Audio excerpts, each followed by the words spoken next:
UAE को कर रहे हैं अपमानित। यूएई के लोगों को इंडियन कहकर अपमानित कर रहे हैं। अबू धाबी में बने विशाल हिंदू मंदिर को लेकर भी निशाना। सऊदी अरब को सोशल मीडिया यूजर्स कर रहे हैं ट्रोल। इस साल जनवरी फरवरी के हालिया सोशल मीडिया ट्रेंड्स में सऊदी के कई प्रभावशाली सोशल मीडिया हैंडल से यूएई के लोगों को नीचा दिखाने के लिए भारतीय कहकर संबोधित किया जा रहा है। कई ऐसे पोस्ट सामने आए हैं जिनमें यूएई के लोगों को भारतीय कहकर अपमानित किया जा रहा है। यूएई के लोग सऊदी अरब के ट्रोलर्स की इस हरकत को नस्लवादी बताते हुए कड़ा जवाब दे रहे हैं। हम बताना चाहते हैं कि भारतीय कहलाना अपमान नहीं, भारत मानव इतिहास की महान सभ्यता है। भारत ने दुनिया को दर्शन और आध्यात्मिक गहराई दी।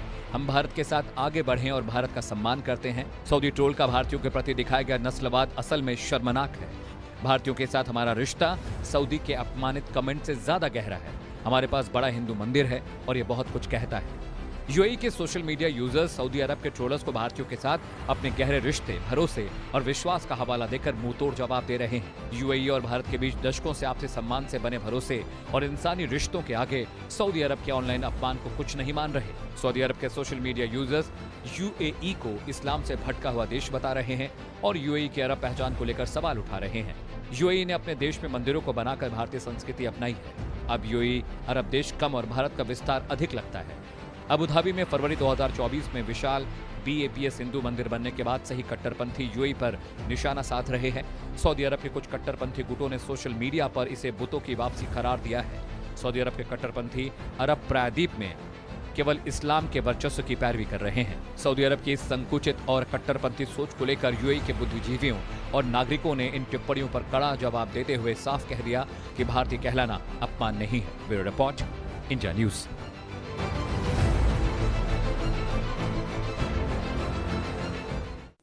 तो पूरी रिपोर्ट आपने देख ली। अब आपको हम ग्राफिक्स के जरिए कुछ बातें समझाते हैं कि आखिरकार ये पूरा मामला है कैसे आया, कहां से, किस तरीके से शुरू हुआ। आप देखिए, सऊदी के अल जौफ क्षेत्र में मिले प्राचीन हिंदू धार्मिक स्थल के अवशेष हैं। जी हाँ, सऊदी का एक इलाका है अल जौफ, वहां पे अवशेष मिला है।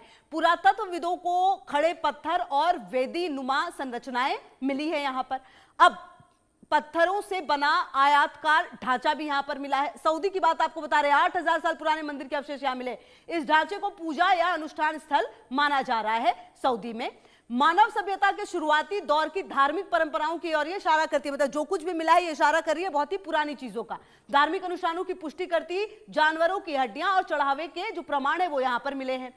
कार्बन डेटिंग से करीब 6000 ईसा पूर्व का यह अवशेष माना जा रहा है। मतलब आप समझिए कितना पुराना है। इस खोज को विजन 2023 के तहत प्रमोट कर रहा है सऊदी अरब। विरासत खोज टूरिज्म रणनीति के तहत मंदिर के अवशेषों का जो प्रमोशन है वो यहां पर हो रहा है।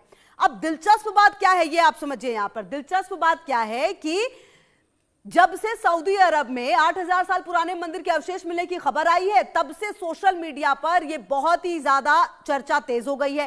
एक तरफ सऊदी ट्रोलर्स यूएई के मंदिरों का मजाक उड़ाते हैं, तो दूसरी तरफ खुद सऊदी अरब विजन 2030 के तहत अपनी पुरानी गैर इस्लामिक विरासत को प्रमोट कर रहा है। तो कुल मिलाकर अब देखिए आप, ये जो जिस अवशेष का जिक्र हम कर रहे थे, हम वही आपको दिखाने की भी कोशिश कर रहे थे। हम कोशिश करेंगे कि वो लगातार हम आपको दिखाएं भी, क्योंकि जिक्र उसी का लगातार हो रहा है और लगातार जब जांच हुई तो आप समझिए कि 8000 साल, ये देखिए ये इसी का जिक्र हो रहा है। ये जो अवशेष मिले हैं इसी का जिक्र हो रहा है। और अब इसको लेकर लगातार सऊदी अरब तो खुद को प्रमोट कर रहा है, लेकिन कहीं ना कहीं कहा यह जा रहा है कि जो सऊदी अरब है वो अब अपने विजन 2030 के तहत अपनी पुरानी गैर इस्लामिक विरासत को प्रमोट कर रहा है। मतलब ये बताने की कोशिश है, क्योंकि अगर आप देखें यहाँ पर टूरिज्म काफी ज्यादा फैला हुआ है और उसको और बढ़ाने की कोशिश और कवायद में यहां पर ये लगे हुए हैं। कुल मिलाकर अपना व्यापार ही सबसे ज्यादा करना इंपॉर्टेंट है। अब देखिए, पश्चिमी एशिया में सऊदी अरब अरब प्रायद्वीप का सबसे बड़ा देश है। अगर आप इसको समझे तो सऊदी अरब सबसे बड़ा देश है इस पूरे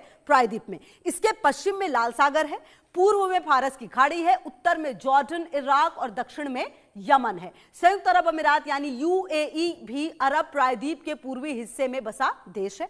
इसके उत्तर में फारस की खाड़ी, दक्षिण पश्चिम में सऊदी अरब और पूर्व में ओमान है। दोनों देशों के बीच रणनीतिक और आर्थिक स्तर आगे बढ़ने की होड़ हमेशा मची होती है। आपको मैप के जरिए भी हम दिखा देते हैं कि जो बातें हम कह रहे हैं। आप देखिए, ये यहाँ पर सऊदी अरब है, काफी बड़ा है ये। अगर आप इसको समझे और देखें तो काफी बड़ा इलाका जो है ये रखता है अपने पास।